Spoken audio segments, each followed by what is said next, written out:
here's a quick look at the agenda. We'll do a bit of level setting around big data, challenges and opportunities, but then very quickly we're going to move to the second part of the session, where we're going to go through a hypothetical retail scenario to do a lot of demos and hands-on usage of the product, really show you in practice how they work, what they do. And then, as mentioned, Hayden will come and talk about Moloco's experience in real life using those services to build their application. So, speaking of the big data challenges, to a large extent, I assume most of you know those firsthand, just having experienced them. I'm not going to list all of them, but among all of some of the obvious ones around the technical difficulties of setting up and managing and optimizing infrastructure, ingesting data, the one in that list, which is the most near and dear to my heart, is really around 5, 6, 7. It's about not just kind of the basics of course you need data system and capabilities, but what we really need to do is change the way people interact and get value from data and move to a much more iterative and explorative mode where people have the freedom to experiment. It doesn't take a long time to try something. It doesn't cost a lot of money to try something, and so it really changes the dynamic of how people work with data, and that's really like when I see customers get to that point, that's when I know that they're being successful on the platform. Them getting to having X amount of data on the platform, that says nothing. Them getting to the point where they're really changing the way they get insight, that is the key moment. And one part of that is the collaboration also. Seeing collaboration enabled by the services that we described within one organization or even across organization is also one of those aha moments where we move from traditional big data just easier to a different way to get value from the data. So hopefully you'll see that in practice. In terms of what it's used for, it depends a lot in the various industries. Obviously, some aspects are pretty common across industries. Most companies have a marketing department. Most companies, hopefully all of them, have financial data and actually make money and want to keep track of it.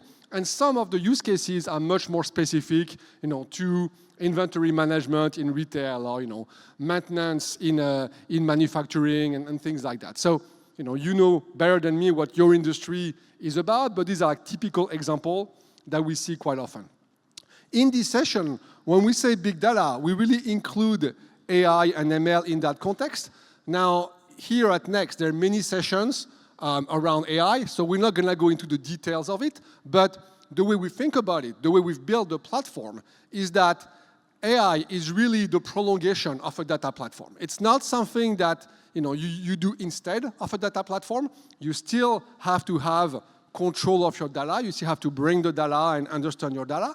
But it really is an extended set of capabilities that are part of the platform. And that's how we've built it. And we'll describe this integration as well as we go through the session. So, very quick level overview of the portfolio. We'll describe many of those services in practice through the demos. But an easy way to think about it is to break down the life cycle of the data in 4 main stages, starting on the left side by ingestion. And whether you're talking real-time ingestion, and we'll talk about PubSub as an event broker that's often used for that, or batch mode ingestion, and we'll talk about transfer service, or many other ways to integrate data and bring it to the platform. After that phase of ingestion, typically data needs to be prepared. Sometimes data comes in almost ready, and so you really just have to move it to the right place. But by and large, most of the time, it needs some level of preparation, some level of cleaning and enrichment. And so we'll talk about services like Dataflow and Dataproc that support that and actually do the work, as well as tools like Dataprep, which is a very easy-to-use GUI-driven tool that allows non-technical specialists to do their own data preparation. And so that allows not just data preparation, but then that stage of the life cycle also more and more is where some of the analytics happen. Some of the analytics happens in real time. We'll show that here in the case of the retail example. But of course, data then is stored and analyzed, and we'll talk about BigQuery for analytics and data warehousing. And then downstream, I mentioned ML, data science, will show the visualization tools, just the places where the data is actually used and consumed by users. So very high-level overview. The point here is that this session will talk about the full life cycle, and GCP Data Platform is built to address the full life cycle. So we'll talk about individual services and their capabilities, but in the end, maybe the most important thing is actually not what each service does, it's what they have in common. It's the key principles that are at the foundation of Google Cloud, and that drive and that shine through all of the services. So one of them being integrated. The last thing we want is data silos, and a lot of customers, especially those who move from on-prem system, they're moving from a very siloed view of the world where some data is in data warehouse, some data is in the Hadoop cluster, some data is somewhere else, and where the data is limits what you can do with it. And so this we've a long time ago rejected internally, and when time came for us to build Google Cloud, we've brought that philosophy of separating processing from data and having data in all storage system accessible from all processing system. And we'll see that in practice. And it has a drastic effect. It's simpler, it's more effective, but going back to the collaboration and exploration use cases I described, it really opens up the door to a lot more and much faster usage and collaboration. Serverless is the other big one. It's the fact that moving to cloud doesn't not just mean not dealing with hardware anymore. That's a very basic version of cloud. Moving to cloud really should mean not having to worry about the how, about the infrastructure, allowing you to focus on bringing your business expertise, your understanding of the data, describing what you want to get done, and that's it. And having the platform just make it happen, without you having to set up machine or configure clusters and decide how many workers you need, things like that. Serverless takes that burden away from you, and we take care of it. And then finally, openness. Everything we do is either a cloud-native service that we built from the start as a multi-tenant serverless system, or a service where we took the best of open source and brought it to Google.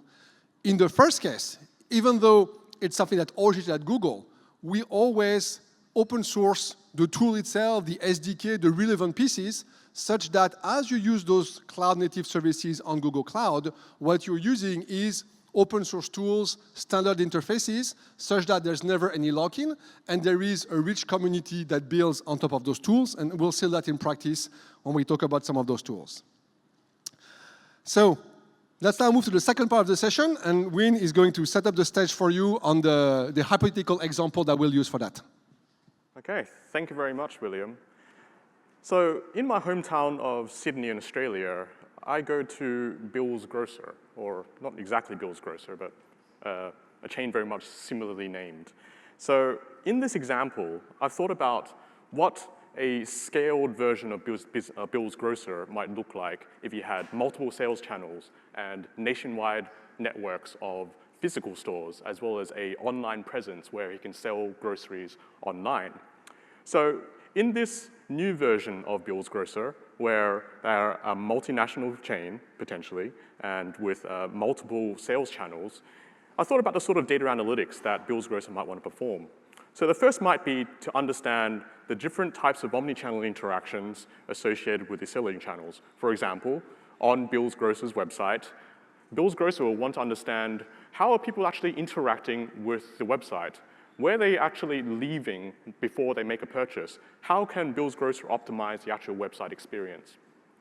On the physical sales channel front, if we look at point-of-sale analytics, there's a lot of insight that Bill's Grocer could stand to advantage in themselves in terms of how they optimize their business. For example, if we were to go beyond what are the typical sales volumes and types of products that are being bought, more advanced analytics can contain things like what are commonly bought products that are bought with other products in store, and how can that affect placement of individual products in store?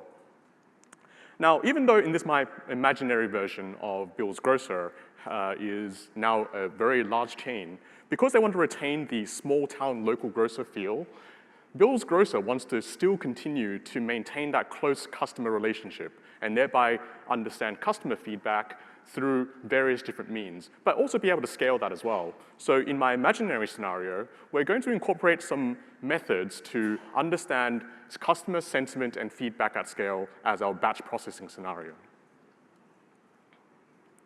So in terms of the solution goals, I think William alluded to a lot of the things and characteristics that you should try and find within a data platform. And we're trying to encompass this within our solution today. So even though Bill's Grocer, from a small business through to my large imaginary business, whatever the size, Bill's Grocer should not be focused on infrastructure or the machinery, the mechanics required to run data systems at scale. Rather, like you, Bill's Grocer wants to focus on the insights that can be derived from data. And that involves more than just being able to process and store data at scale, but to be able to convert data into insight quickly. One of the ways that we'll do this today is to incorporate streaming analytics into our different scenarios and show how you can convert data into different insights that can benefit the business as quickly as possible. Doing lots of advanced queries to generate insight is only one part of the equation. Another part of the equation is how people actually work with insights and how to communicate information to different stakeholders. So as part of our demonstration scenario, we're showing different types of tools that are targeted at different types of users, whether it's technical users or business stakeholders, that is actually commensurate with the type of usage that they will get from the system or the type of insights they want to derive. So we'll be showing different visualization tools as well as collaboration tools that integrate directly into the platform. As we scale analytics, it's important that we don't ignore data privacy concerns. So as a part of our scenario, we'll be showing different technologies that allow you to factor in private information and avoid having that exposed in our analytics pipeline. So we'll be showing some APIs that will accomplish that capability at scale. And then lastly, with the combination of all these different elements, we'll hopefully have a system ready for Bill's Grocer that will not just mean a happy set of customers, but ultimately, those happy customers leading to a happy business for Bill. So with that, I want to pass back to William to elaborate further. Thank you. Can I take the box? Thank you. So when we talk about the tool set, maybe one way to set the stage to help understand how we came to the stage where we are right now is to think about the history of data processing at Google, which, as you can imagine, started long before Google had a cloud.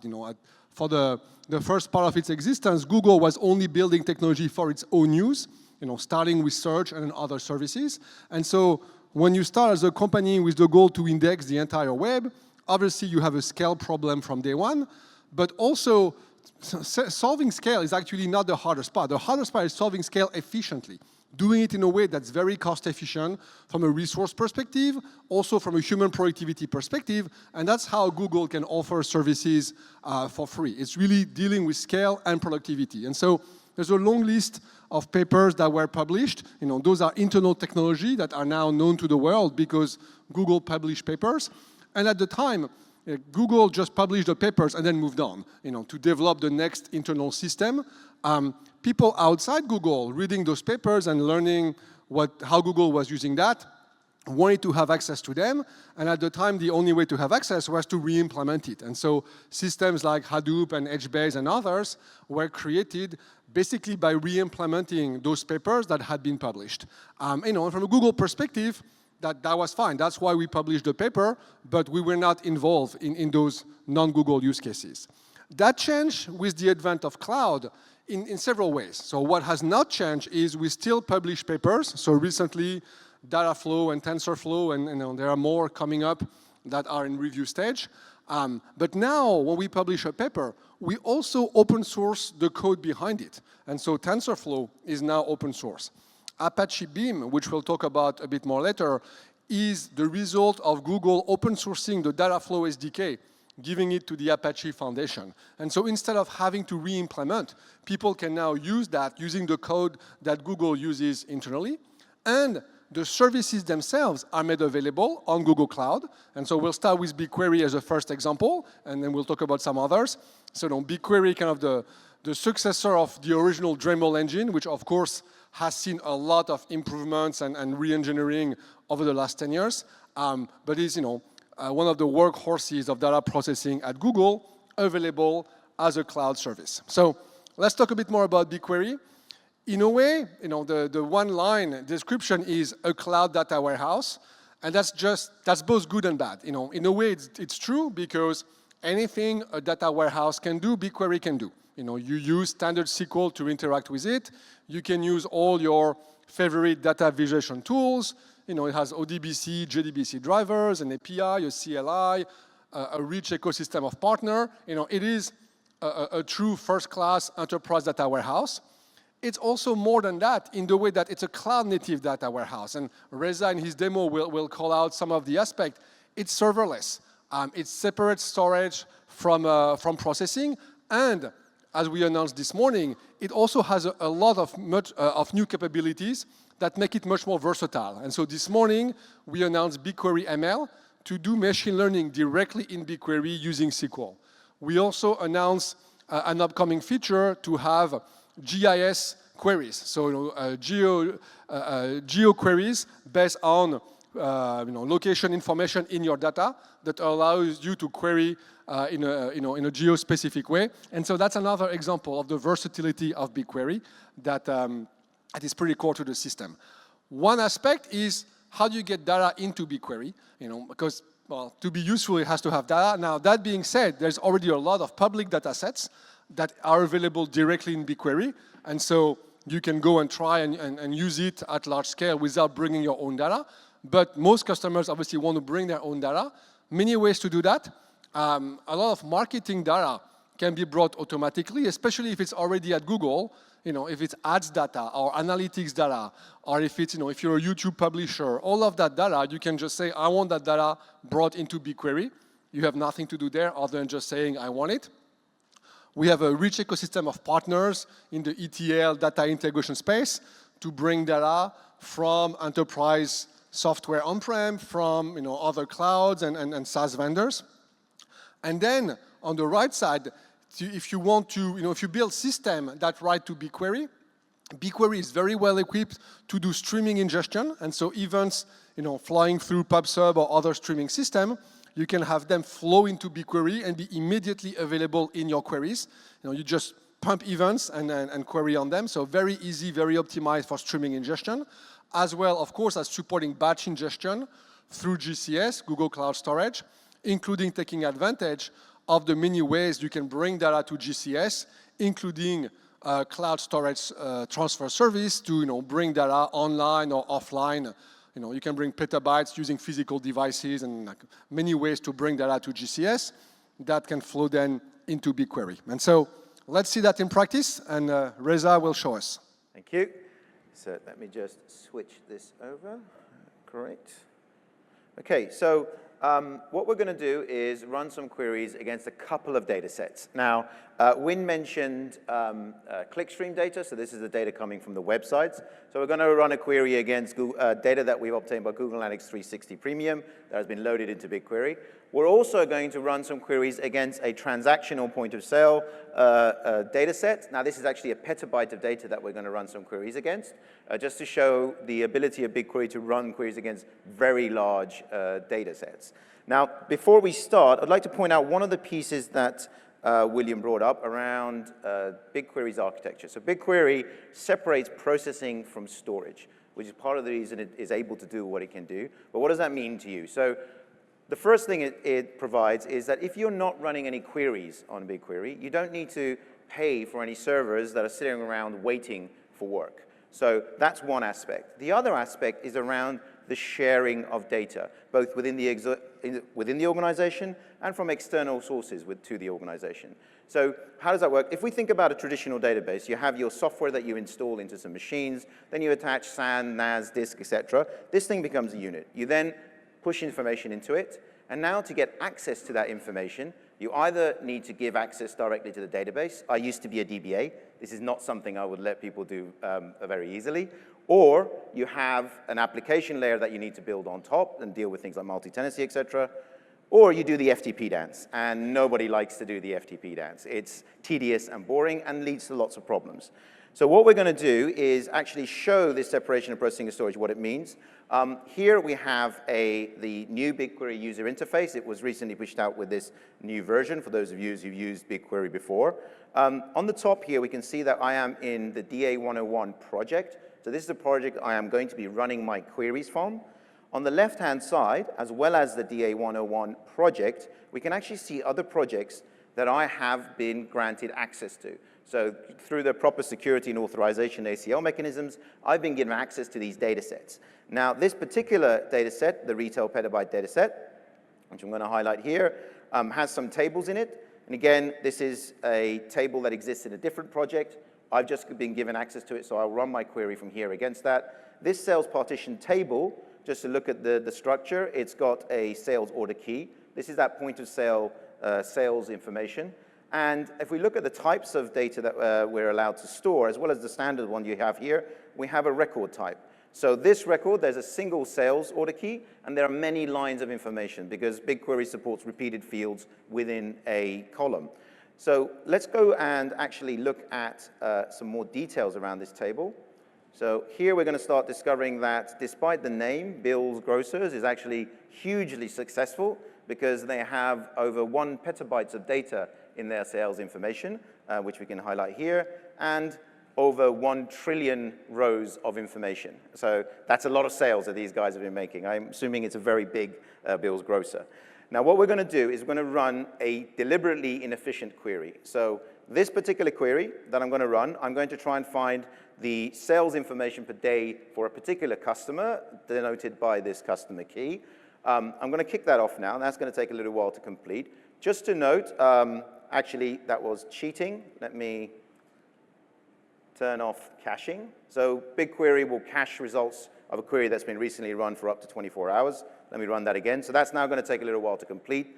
What I'd like to point out on the right-hand side is, even though there's a petabyte of information in that table, we're only going to process 31 terabytes. Still a pretty big number, and we're still going to process all of the rows. The reason for that is BigQuery has a columnar I/O storage structure. So what that means is if you're going to only access a few of the columns from the table within your select statement, it only needs to process those columns, and it ignores the rest of the data. So here, it doesn't need to access any other columns other than the 3 we have in this query. Now, because that's going to take a little while to run, I'm going to quickly move over to another tab and show some of the other features of BigQuery. So first of all, what I'd like to point out is this is the area that we can actually start building our queries against. So we can start typing in, and we can do autocomplete. However, when we're doing ad hoc queries, etc., it's obviously nice to have a scratchpad area. So somewhere where you'll save your queries for use by yourself later on. So for that, if we look at saved queries, we have 2 environments. We have the personal queries, which is my personal area where I can leave queries that I want to come back to. Or if you want to share your query, so you've built that beautiful query, 30 lines long, and you want to share it with your colleagues and show off, we can actually do that through project queries. So here we can save our queries and then share it with my colleagues like William and Wynne, who can then go and access this query, work on it, or run it. And we're going to choose a particular query, which is this Google Analytics 360 data. This particular query is going to look at the clickstream data that's been imported from Google Analytics 360, and it's going to tell me which sources have generated the most bounce rates from our data set. Now, by bounce rate, we mean a user has just come and not viewed any more pages on the first page they came to. So if I, first of all, I'm going to load this query in. You can see it's been loaded into the top here.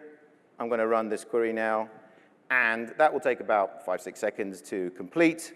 It's finished, and we can see here that it's gone through the Google Analytics 360 data and provided insights to us about the sources of the that have been sending clicks to us, the number of visits, the number of times that we've only landed on a single page.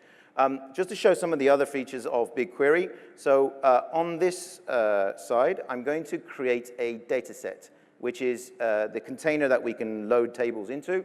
Here, we have the data set ID, but on data locations, we can choose several regions: United States, European Union, or Tokyo. So these are the regions that the data will reside in when we create this data set. in terms of the other functions here, we have a default table expiration. So this is super useful when you're actually building out some queries. Sometimes you want to build some temporary tables. There's a couple of reasons you want to do that. For example, you're running a particularly large query and you want to explore the data set that's the result of that large query. So for that, you'll just run the large query, create this table, and you don't want to then have to think about deleting it afterwards.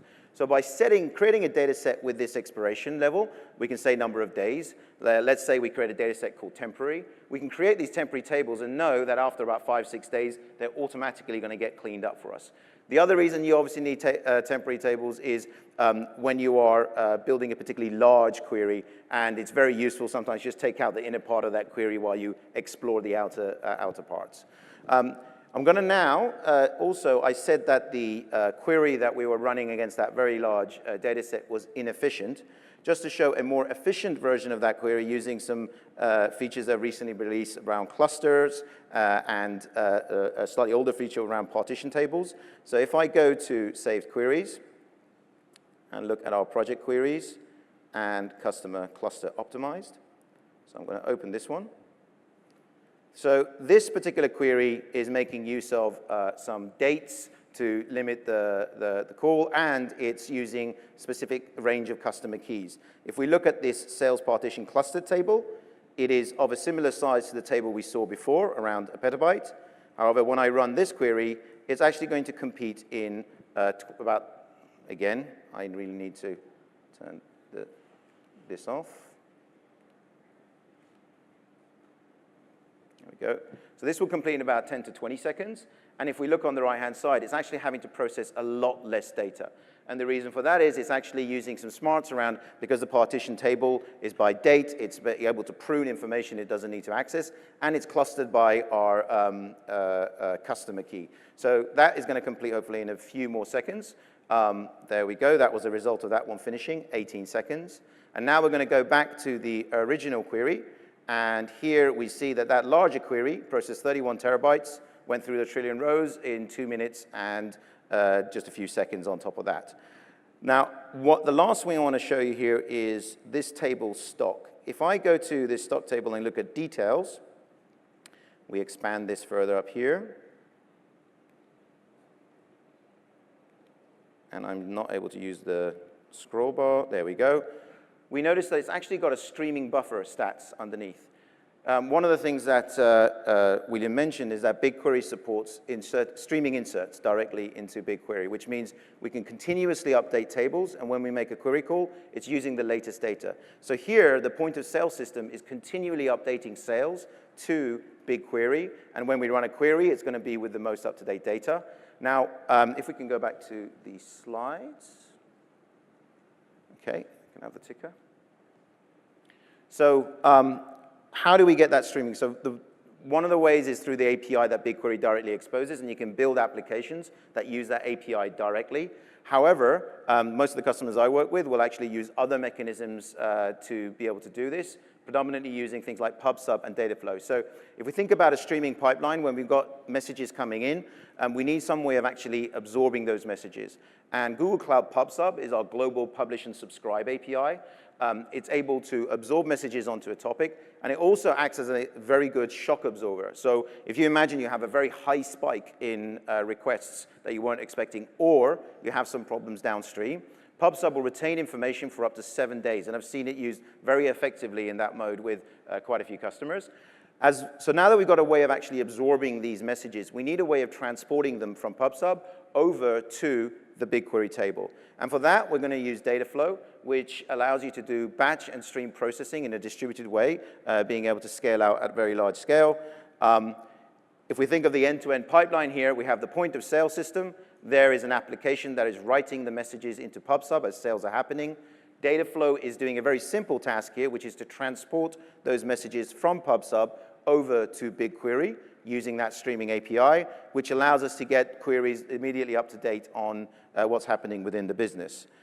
So when I first started doing this, I've been at Google 5 years, we tended to have to write code to spin up any Dataflow pipeline, and that was even for the simple stuff.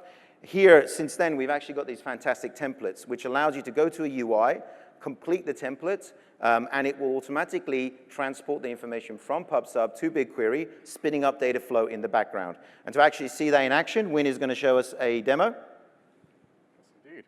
Thank you very much, Reza.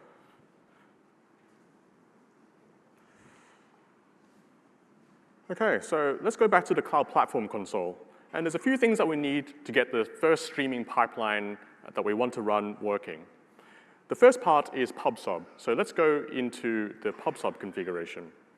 The first thing that we need to do in PubSub is to create a PubSub topic that we'll be using to read or ingest messages from a streaming source. In this particular case, we'll be using a hypothetical point-of-sale system that will be sending messages to the PubSub topic. Let's go ahead and create the topic. To do that, I click on the Create Topic button. I give it a unique ID, like POS data. Click Create. And there I have my new topic. It is now ready to accept streaming messages. The second part that I need to perform is to provision the Dataflow pipeline. To do that, I can use one of the pre-prepared templates that lets me create the Dataflow pipeline, take the messages from the PubSub topic, and then write them into a BigQuery table. In order to do that, here is an existing template configuration that I've already pre-typed out so that you don't have to watch me continually make syntax errors. All these details are all you need to have a simple pipeline that takes the PubSub messages right to a BigQuery table, all without code. I'm going to click on Run Job here to provision the job. And the next screen that I'll be taken to will show the pipeline being provisioned, as well as a way to visualize the actual Dataflow graph itself. Now, because it's going to take a little bit of time, as in maybe 60, 90 seconds, something like that, to really get the pipeline up and running, I'm going to go into a pre-prepared pipeline, which already has data streaming into it, to show you some of the more important parts of the Dataflow interface. The first is obviously the pipeline itself. What you see here with the different rectangles are organized as a set of connected nodes in a graph is actually the different transformations and operations on the data that the pipeline is performing in order to read the messages, do some simple transformation, and then write to an output table. So the PubSub messages transformation is represented by this box, which is for reading the PubSub messages.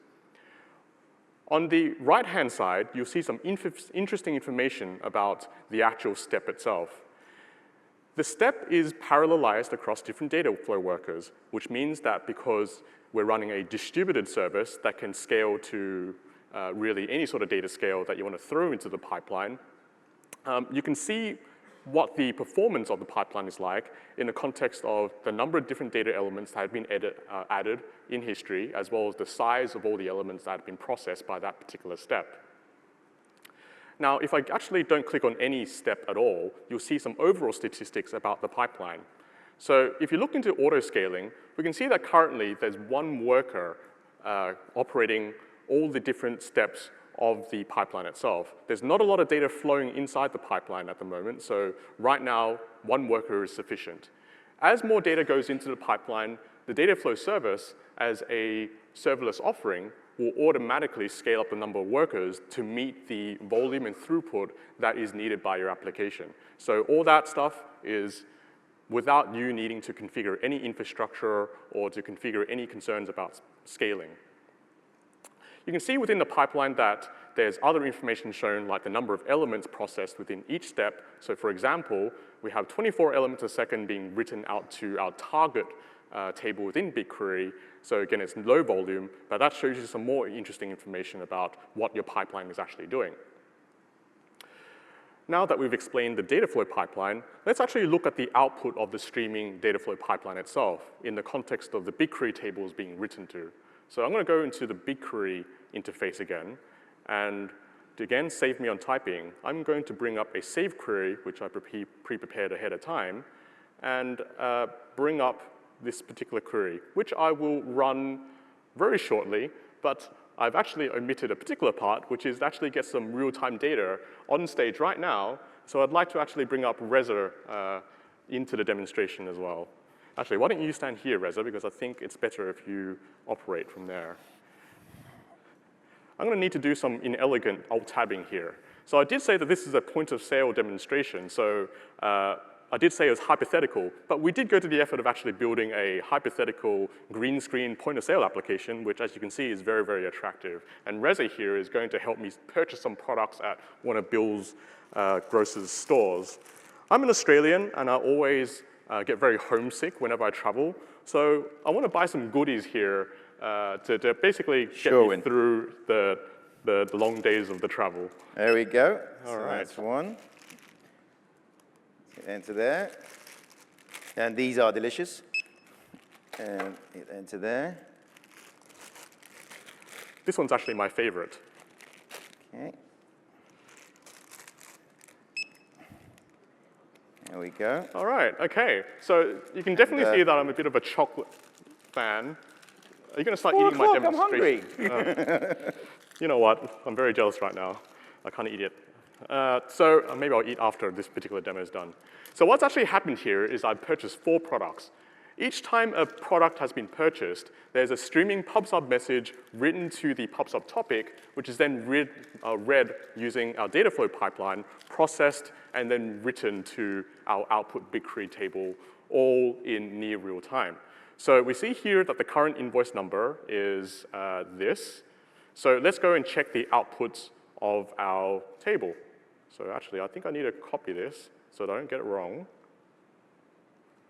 And I'm going to query the table that should have received the output, run the query, and with some luck, I should see the products that I've just bought. So there you go, a streaming pipeline taking data from a real-time streaming source, all without code. Back to you, William. All right, thank you. I'm going to switch back to the slides. So what we saw here is that pipeline where you can use Dataflow without having to write any code. Sorry, I'm clicking on the wrong screen. There we go.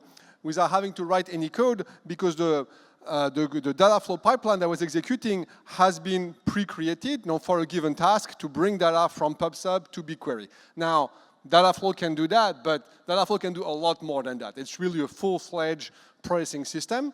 And so let's talk more about the broader range of capabilities of Dataflow. And again, going back to this historical view, where Dataflow comes from is really 2 things. Flume Java is a system that we developed at Google as a replacement for MapReduce, a more efficient, easier way to create and run large-scale data processing pipelines in batch mode. In parallel, another team created Millwheel, which is a system for stream processing, because at that time there was a clear move within Google to real-time data processing, and Millwheel met that need. In Dataflow, what we've done is we've brought those 2 separate services together and unifying them in Dataflow. So it's unified from a programming perspective where the same pipeline can run in batch or in stream mode. It's also unified from an execution environment where one service you can submit the pipeline and it runs both of them. And so that's really the genesis of Dataflow. Having done that and kind of delivering on that openness philosophy that I described, we open source the Dataflow SDK. We gave it to the Apache Foundation, where it's now called Apache Beam. And Beam, the B of Beam stands for batch, and the EAM stands for stream. And so really what that name represents is the unification of batch and stream in one programming model. And that's one thing that's really, really important to Beam, is because it maps to a real need, where more and more we see companies move from a very batch-centric view to a more real-time view. But that doesn't happen overnight. It's a progressive process where some of your sources, some of your pipelines move. And when that happens, you don't want to have to re-implement your business logic. You just want to be able to take your pipeline and say, hey, that what used to be a file drop every 4 hours is now a streaming pipeline. Run the same business logic on this data, and don't make me rewrite it. And so Beam does that very well. Also works the other way around. I have a streaming pipeline, but once in a while, I want to reprocess historical information. No problem. Take the pipeline, run it in batch mode, again, historical information. And so that is something that is a characteristic of Beam itself in Apache. And the Apache work is actually not tied to Google in any way. And so those Beam pipelines that you write can run anywhere you want. They can run on a Spark cluster. They can run on other Apache processing systems, like Flink, if you're familiar with Flink. Or just recently, our friends at LinkedIn open source a Samza runner. There is one for Apex, there is one for Gear Pump. And so there are many different systems where you can run those pipelines. Google Cloud Dataflow is just another one. And so the pipelines are portable. If you run them on Dataflow, what you get is the benefit of a serverless environment. And so you don't have to deploy a cluster and then run your pipelines. You just submit the pipeline. Just tell Google, run this for me in batch mode or run this for me in stream mode. And Google automatically provisions the right amount of workers, continuously auto-scales them through the life of the pipeline, and execute the pipeline, and you don't have to worry about any infrastructure. You just have to write your pipeline, describe what you want to get done. And that's really the core of Dataflow from an operational perspective. One thing I would add is Dataflow is a very generic, very versatile data processing mechanism for any kind of large-scale data processing. Data preparation for machine learning is one of the sweet spots. In a way, in machine learning, before you train, you have to prepare your data. That typically happens in batch mode. And then you train and you create your model.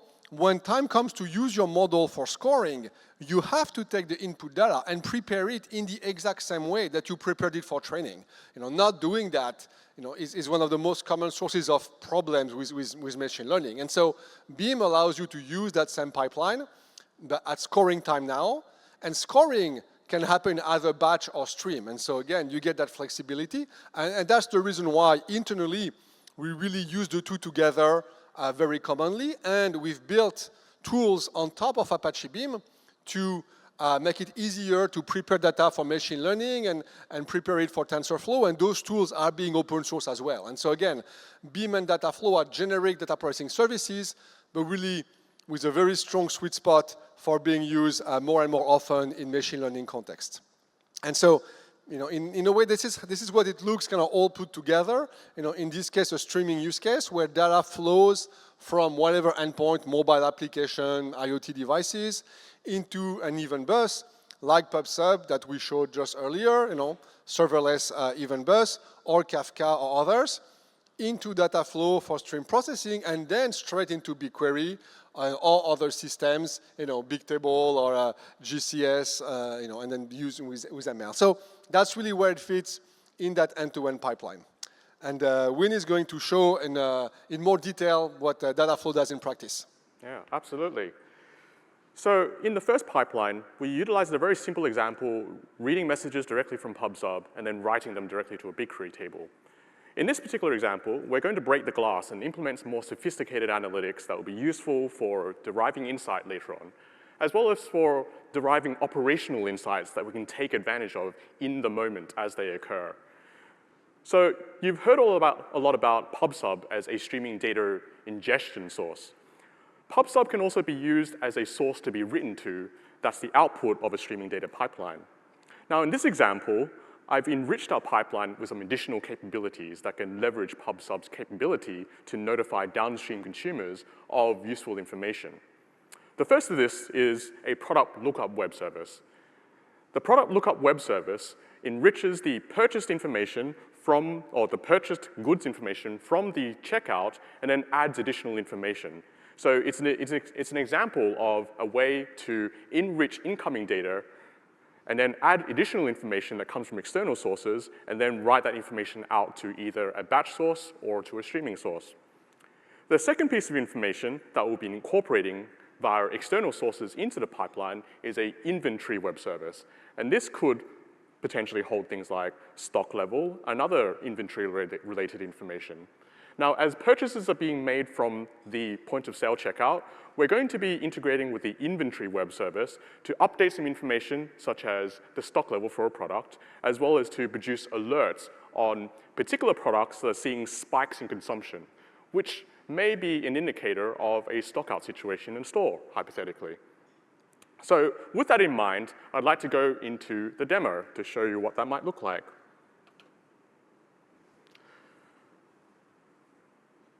So this next screen that I'm bringing up is our new enhanced pipeline. And you can just simply see by counting the number of rectangles on the screen, you must be doing something pretty cool, right? So I'm going to not talk about all the different transformations that we're applying. This is producing some analytical insights as well as some operational insights. But I'm going to talk about the real-time stock notification that I talked about earlier. So how can we notify Bill's Grocer's stores whenever there's a threshold of a particular product that's been exceeded being purchased in a short period of time? So let's see how that actually happens. So first off, we still need to read the information.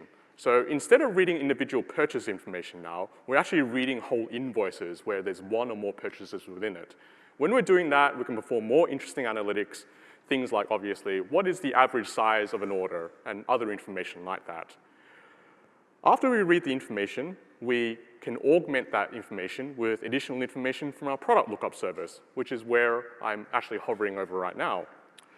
I want to focus on the operational insights that we can enable by detecting spikes in purchasing activity for particular products. And this is the part of the pipeline which does that. In order to understand statistics and information that occur within a period of time, we apply a technique called windowing. In this particular case, it's a sliding window aggregation across streaming data that includes timestamp information that allows us to then count the number of occurrences of a particular product purchase over that period of time, and then if it exceeds a certain threshold, write a particular message to a PubSub topic, which is then used by downstream consumers to display an alert. So that's basically the right alerts to pub, actually it should be PubSub. That's what that particular transformation is doing. So I think at this point, it might be more useful to actually show this in action in our hypothetical store scenario. So Reza. Sure. So as I open that one, I'll start using this one. Okay. All right, no. So you need to go and start a new order, like so. Okay, so let's assume that it's been particularly heavy usage of this. It's a little bit towards the end of the day, and we're looking for some sugar fix. I think it's just telling me the one product and then charging me 6. So let's I think that. I'm getting the short end of the stick here. And hit Yep. Great. Okay. Okay, all right. So someone is obviously a big fan of these chocolate biscuits original, of which I'm only getting 1 packet. But what this is doing is sending the invoice as one PubSub payload into our pipeline, and then via the streaming aggregation that's being applied to the streaming data, we should see an alert come up to say that there's a potential stock alert that has now happened in the Penrith store in New South Wales. And so you see up on the screen, or hopefully there, that there's a stock alert for that particular product. So this is an example of some operational insight that you can get from streaming data, not just things that are written out to a BigQuery table. So there's different ways that we can operationalize insight that happens in real time, as well as for later downstream analysis. So with that, I'll pass back to William, and I'll also press the button for you. All right. Thank you. So now we can eat. We're done with the props. We can start eating them. Okay, good. We've been 3 days. We've been looking at this packet and not touching it. So let's, having done the Dataflow demo, one thing I forgot to mention, Dataflow supports Java, Python, Scala that our friends at Spotify contributed. There's a Go SDK that's almost ready. So there's a choice of languages here. And yeah, I see the biscuits are passing. See, that's why you want to sit in the front. You get the biscuits. So lesson learned for next time. Let's talk about another service, Dataproc. The services we've talked about so far, PubSub, BigQuery, Dataflow, those are cloud-native services, really built from scratch to run in a serverless mode on Google Cloud. Obviously, there's also a lot of very valuable systems in the open source community, and in the big data space, Spark and Hadoop are really two that come to mind. And we want to make sure that customers on GCP can use whatever the right tool for the job is.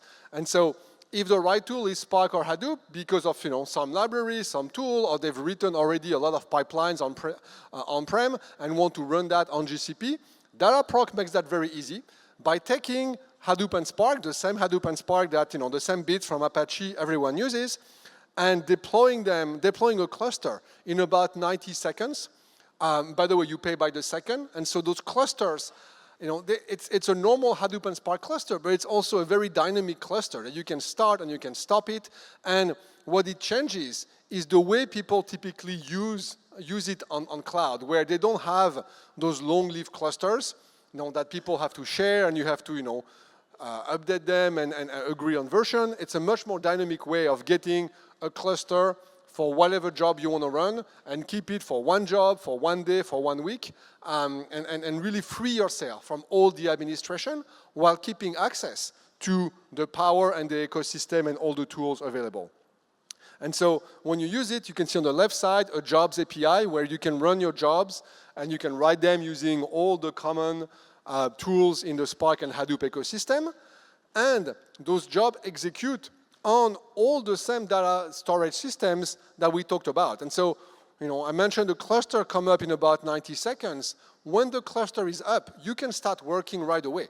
The next step is not bring data to the cluster. Like this, and again, remember no silo. Like those Hadoop and Spark clusters can execute on data in BigQuery, on data in Google Cloud Storage, on data in Bigtable directly. And that really lets you mix and match, across your environment, services like BigQuery and Dataflow, what are cloud native, with Hadoop and Spark using Dataproc, and use that all together. Again, use the right tool for the job. And so that's a really powerful part of Dataproc. And let's look at it in practice. All right, so soon again. Okay, so I think we're done with our checkout, so I can close this window and instead show you the Dataproc console inside of the Cloud Platform console.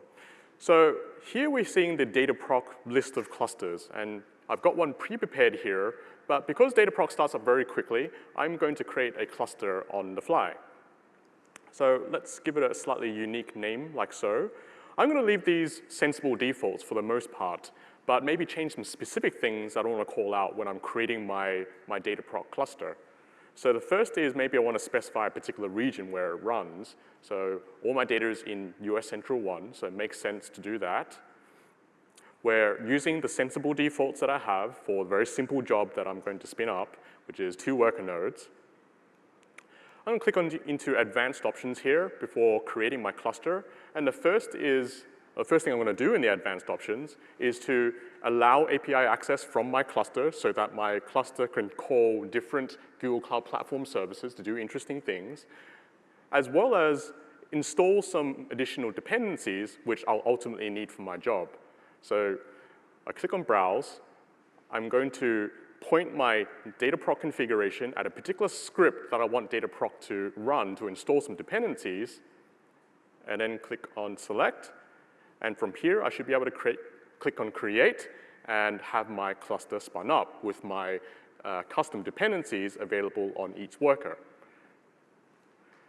So to this point in time, I've actually described what my job actually does. So let me rectify that particular situation.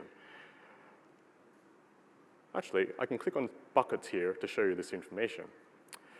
Inside of our project, we have some hypothetical customer feedback that some customers have sent to us, of which we're going to try and analyze using a batch processing job with our Cloud Natural Language API. So we can understand the sentiment of those emails and thereby be informed of some actions to take because there's a potentially unsatisfied customer that we want to keep in touch or get in touch with. So let's have a look at the emails or the input. So we're in the Spark directory here, which contains my input. I've got 2 emails here as text files, and as you can imagine, these text files actually contain some angry-sounding words in it, and there's some customer dissatisfaction there. Let me just click on it just to prove the fact that this particular person, Bob, is not very happy, but you can kind of get the sense of what's within these emails and the sort of sentiment that our batch processing job should actually come back with. And of course, I have my code as well. So we're not here to basically step through Python, so I won't actually show you that.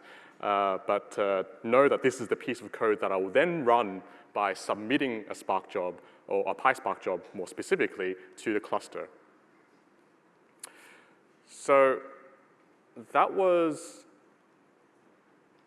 the data that I want to show. In order to submit a job, I can actually just click on a previous job here and clone its configuration. I want to do that because I have all my previous parameters already provided, so I don't need to type them in. You can see that my Python file is in this particular parameter. I've got my input pointing to the input directory, which contains my emails, and I want the output to be sentiment analysis output on each line in each email written to a CSV file. Of course, the most important element is actually choosing the cluster, and the other clusters actually come up now, so that's why I've got 2 available. I'm just going to choose this particular cluster, click on Submit. Oh, whoops. I actually have to change the actual job name because it needs to be unique, like so. And click on Submit, and my job should be running. Now, if I click into the actual job, the streaming logging output from Spark should actually be displayed. You'll see, well, actually, it's probably too small to see here, but one interesting aspect of Dataproc is its ability to talk directly to Google Cloud Storage, much like a normal HDFS data source. So there's no code changes that you need in order to run a job in Dataproc and have your data stored on cloud storage, and you get all the scaling benefits of Google Cloud Storage as an object storage source. So I think now the job is actually complete because I only have 2 emails. In order to prove the point, I'm going to go back to my directory here, and now there's an output directory inside of my emails bucket, and here is the output of my analysis with the batch processing job. I'm going to actually leave the output of the natural language API as a discussion for Reza, who will talk about extending this with some additional capabilities. So thank you, Reza. So one of the interesting things that Win highlighted was the use of an API to start extracting some structure from unstructured content. And actually, when you're building out on a platform, you're investing in that platform. What you want that platform to do is provide you with all of the tools that you need to do all of your work. So a platform is a group of technology used as a base to build other things on top of. And some of the other tools that are available, and we show a small piece of it there, is our machine learning capabilities. So things like speech-to-text, cloud translation, natural language understanding. These are all APIs that you want to be able to access with your processing tools to be able to extract information from that wealth of unstructured content. Now, let's expand the use case that we just saw around the providing sentiment against an email. Now, this is actually based off a real use case with a retail customer. Let's imagine you're getting emails, and what you want to do is when someone is particularly angry or upset, you would like to put them onto a priority queue, because retaining customers is expensive, losing customers is even worse. And what you don't want to do is if there's something that you could remediate the situation with, for example, a simple set of vouchers or a simple phone call or an email to actually keep that customer, you should put them on top of the priority list. And one of our customers has an amazing return on investment by doing just this activity. But we need to add a little bit more. So we can extract sentiment using natural language processing API. But we also, because we're storing this information in another system, we want to not have the burden of actually taking unnecessary information into that other system. So by that I mean, if, for example, we have the user's name, their email, they've accidentally put their credit card, we'd like help to actually remove this information from that content before we store it somewhere else. We want to avoid unnecessary proliferation of PII information. So what we're going to do is we're going to add another piece, which is the data loss prevention API. So this uses things like machine learning, pattern matching, mathematical checksums, et cetera, to actually help find sensitive information. And then what it does is it allows you to remove or star over that information as you store it in another location. So what we're going to do now is go through and just demo this. What we're going to do is show a particular Dataflow pipeline. So we saw Dataproc before with the natural language process API. Here we have a Dataflow pipeline that's going to be taking, whenever a file lands in Google Cloud Storage, let's assume that's an email, it's going to take that file and it's going to run it through the two processes. It's going to run it through the data loss prevention API and then the natural language understanding API, the NLP API. And at the end of that, it's going to store that information in BigQuery. So right now, this has processed up to now 3 files. So I'm going to go to Google Cloud Storage, go to our email folder, go to inbound, and I do have a item ready, upload files. This Angry British, obviously there's no swearing in it. We don't do swearing in Britain. So we've got an angry British person who's going to update some information. That has been uploaded to this cloud storage. If I go to our thing, we're still at 3. What this will do is when it detects that that file has landed, it's going to process it and land it over here in this BigQuery table. So I'm just going to run this query here. We can see a 4th element has been added. If I go back, we can see that that increment is up to 4, so that's been processed. Let's look at what it's done. So I think it was this one that landed. So here, there's a very angry person whose the birthday cake for their daughter's birthday party arrived late. It has redacted information like their credit card, which they had put into the piece. And it also redacted their name. It was actually Reza there.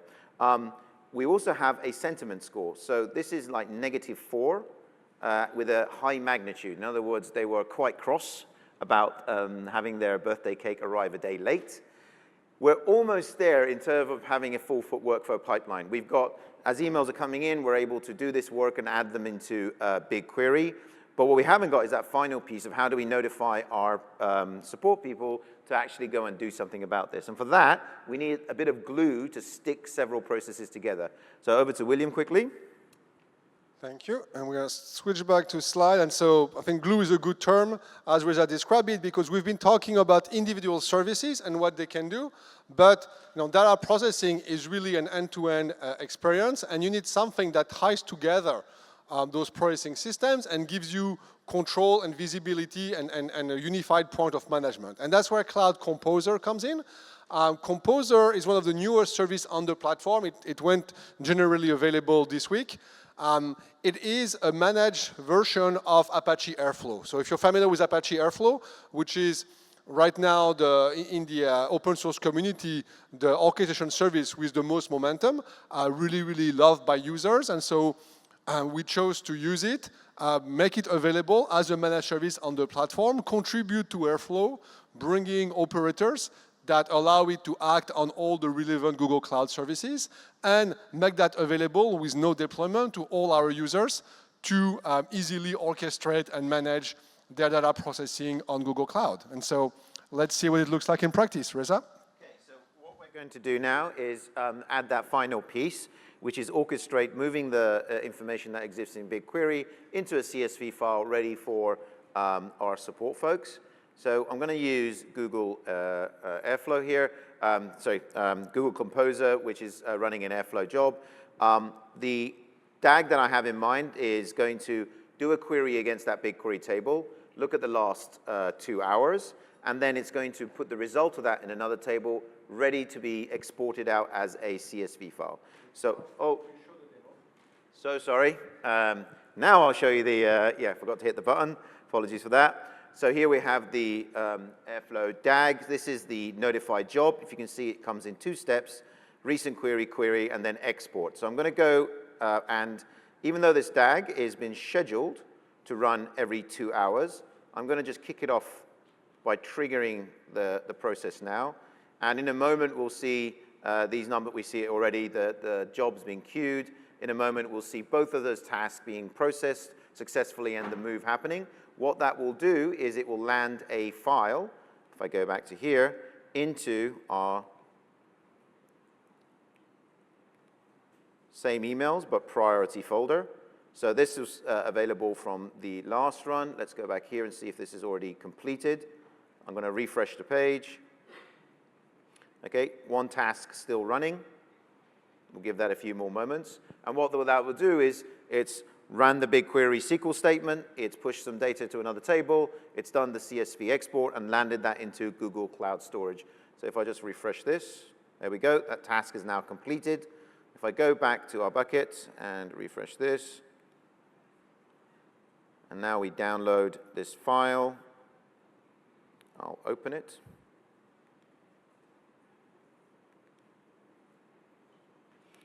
So this file now, since the last time it was run, we have one more email that we need to go and deal with for this customer. So here, Composer has been used to glue separate activities together to actually generate a full workflow. Okay, and with that, over to William. Thank you, Reza. And back to the demo slides. Here we go. And so actually, having talked about the orchestration, now we're going to talk about the last stage of the life cycle, which is all the tools, or not all, some of the tools that you can use to directly interact with the data. And Win is going to demonstrate those for us. Sure. Thank you, William.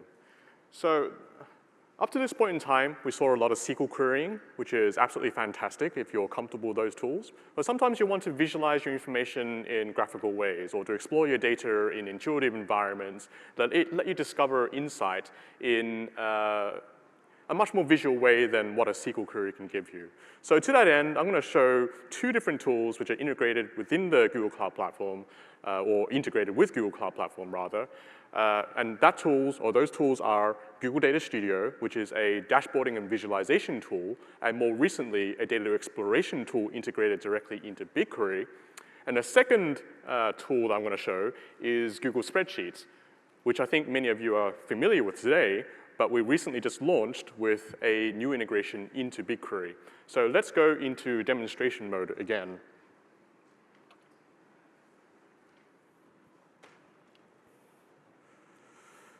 Okay, the first thing I want to show you is Datastudio Explorer, and that is our intuitive, explorative environment that integrates into BigQuery. I'm going to go into one of our BigQuery tabs here, and again, I'll kickstart our analysis using a saved query. In this case, I'm going to be interested in the top products purchased together with bakery goods. This information is actually computed, or the table is actually computed by the output from our streaming pipeline that does a lot more of the operational insights and the analytics from previously.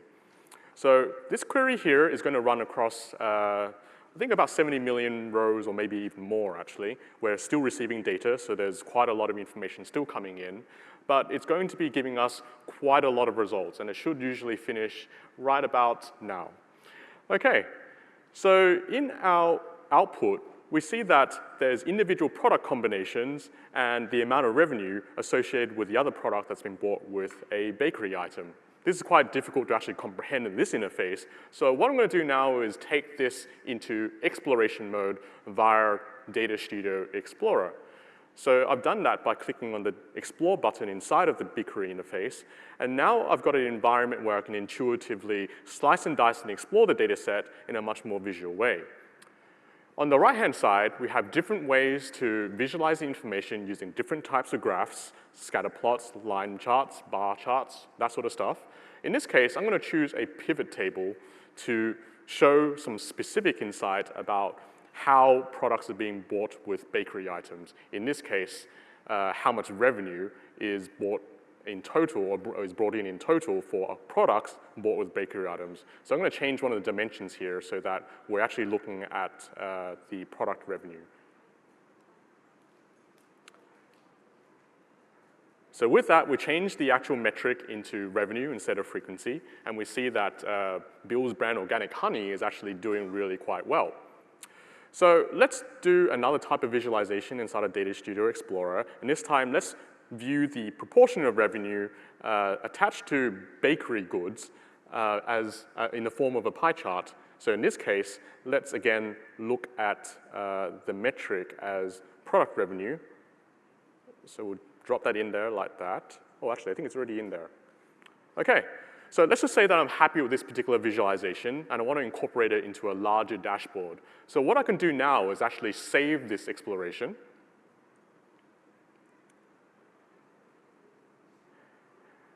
And then after this is saved, I can export it to a report.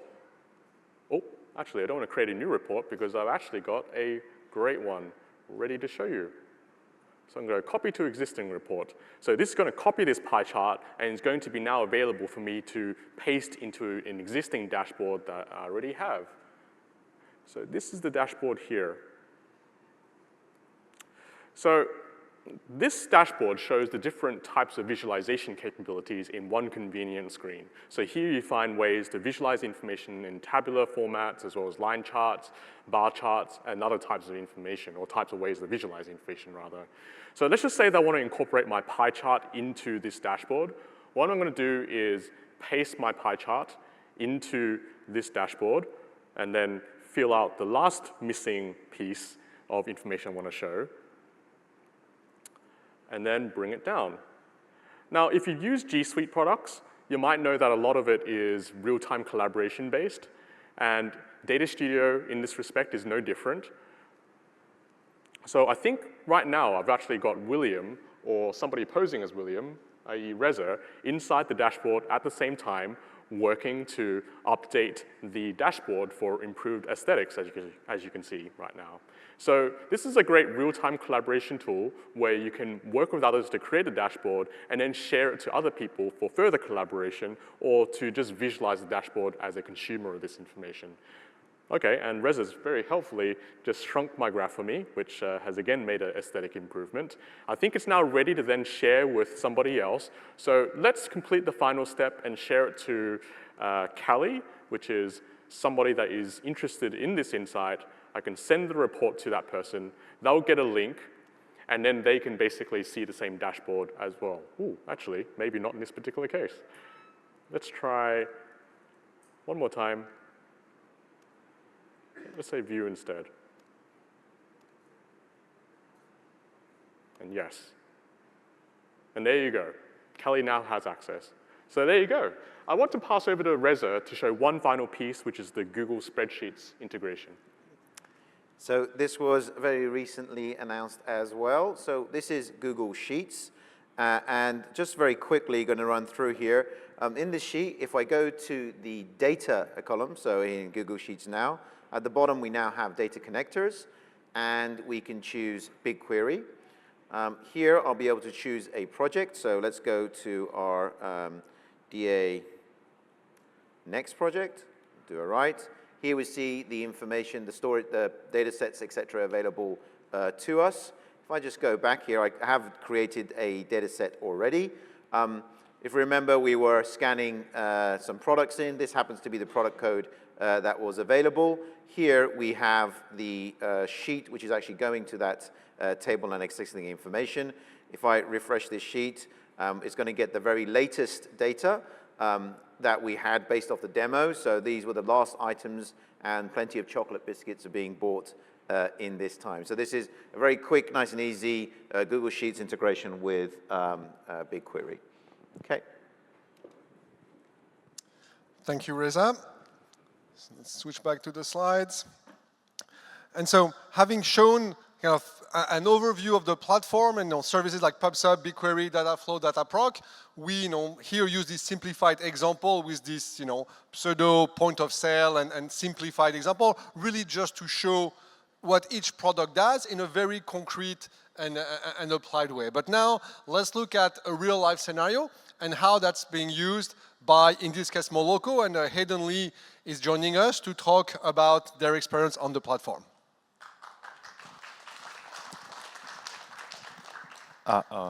Thank you, William, for the introduction. My name is Hayden Lee. I'm a research scientist at Moloko. I've been with Moloko for about 2 years.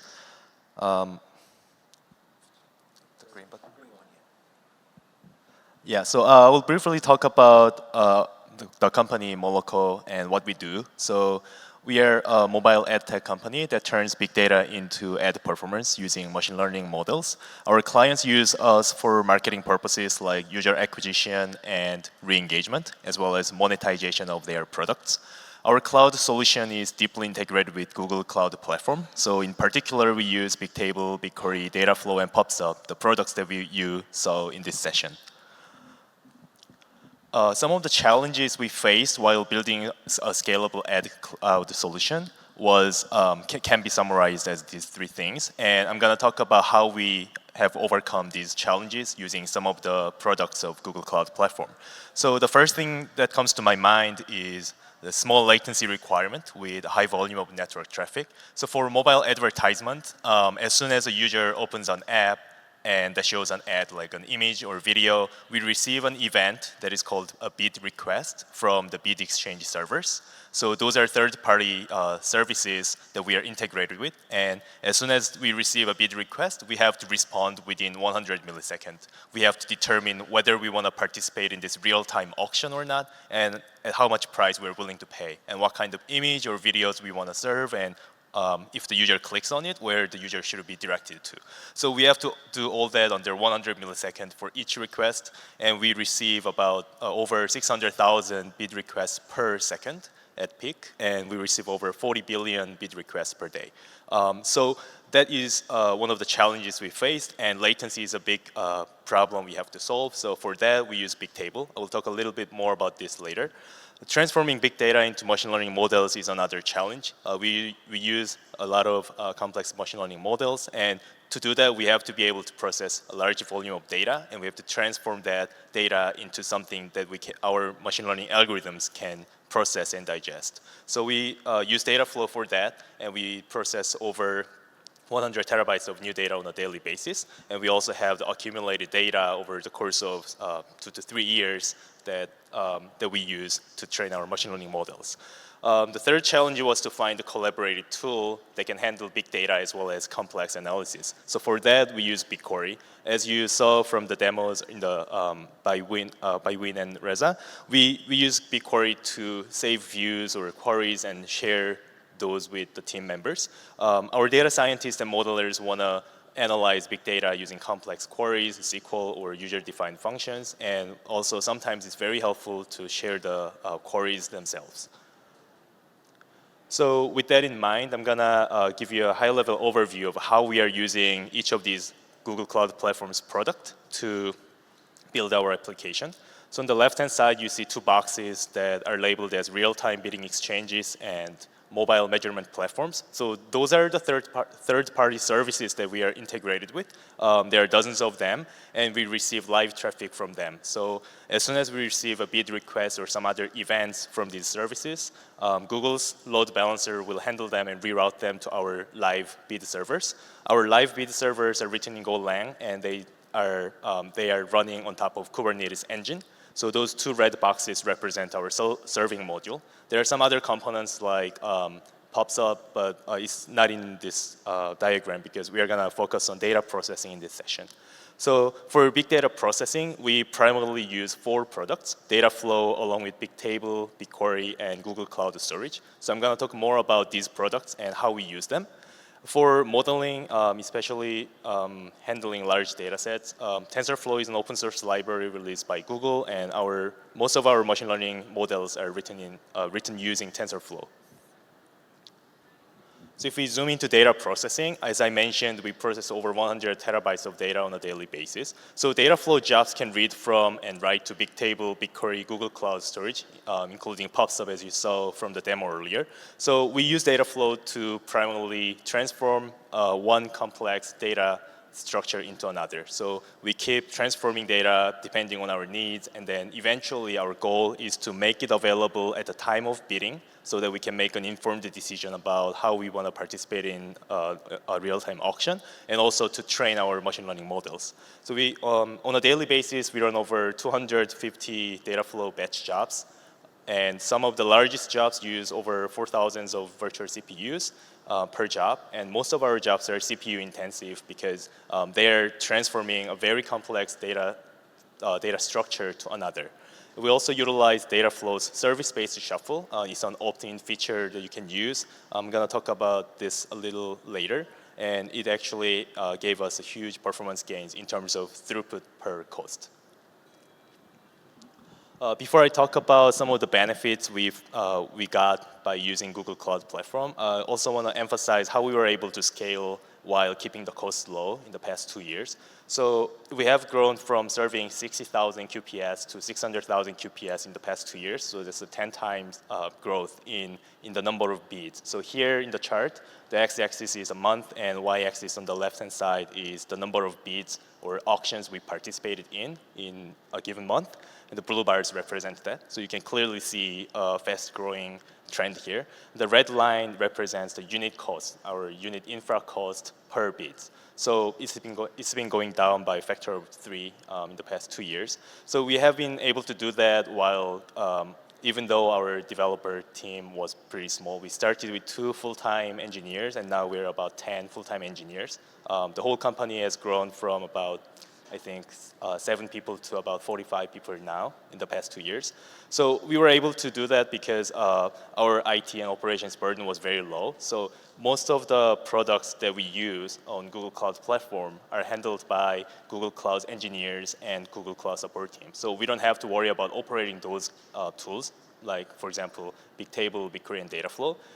We just have to worry about improving our applications, add cloud solutions. So we were able to improve our tools, build new features, and add more tools, but we didn't really have to focus human resources on this operations aspect. So that way we were able to grow really fast, while scale up really fast, while keeping the unit cost very low. And here the unit cost in terms of infra bill as well as human resources. So in summary, I can list these 4 benefits of using GCP, and then in the next 2 slides, I'm going to talk a little more about specific case studies, how we benefited from using GCP. So the first thing that comes to my mind is a pay-as-you-go pricing model. So when we were a very small company, we were not able to commit to a huge amount of resources like CPUs or memory or virtual machines because we were not receiving that much traffic. But now, if you are building a scalable application, keeping the unit costs the same or lower will be very beneficial as you grow because overall your application's scalability is going up as long as your unit price is at level or going down. So that's exactly what we did. And now that we have grown quite a bit, we are also utilizing what is called the committed use discount. So we have committed to use certain amount of vCPUs and virtual machines in each of the major regions that Google Cloud Platform provides. So we are able to cut down our infra bill as well. Another aspect is, this was mentioned earlier in the session too, but easy integration among many products of GCP. In particular, in my personal experience, using Dataflow together with Bigtable, BigQuery, and Google Cloud Storage has been very useful because they provide a lot of useful APIs and documentation. So operationally, we didn't really need a separate operations team that is separated from the developers team. So we didn't really need to worry about how we are going to manage or operate or deploy some of the services offered by Google Cloud Platform because they are all handled by Google. So that has been very useful for us. Stack Overflow is a great resource for asking technical questions on some of these products. Personally, I've asked a bunch of questions about Dataflow and Bigtable on Stack Overflow, and the team engineers at Google actually responded to some of my questions, and they were very helpful. So that's one of the great resources, public resources you can utilize. In the next 2 slides, I'm gonna talk more specifically about our case studies of how we utilize Dataflow's service-based shuffle, which is an opt-in feature, and also how we use Bigtable and BigQuery as complements to overcome the 3 major challenges I mentioned earlier.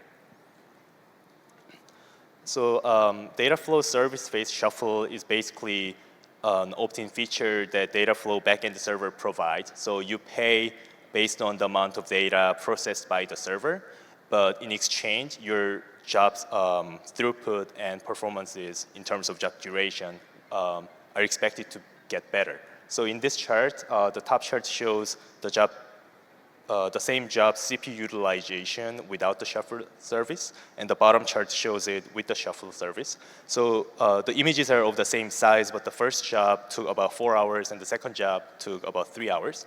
And y-axis is the CPU utilization. As I mentioned earlier, most of our jobs are very CPU intensive. So if CPU utilization is low, that means our job's throughput is not at peak. So clearly you can see how it is better with the second job when we turn on the shuffle service.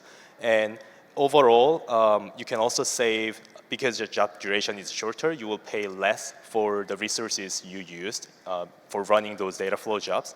But you can also save your cost by cutting down memory or disk spaces used by these Dataflow jobs. So overall, in this specific case, it gave us a 3 times improvement in throughput per cost. And we use this shuffle service for some of our batch jobs whenever it's applicable.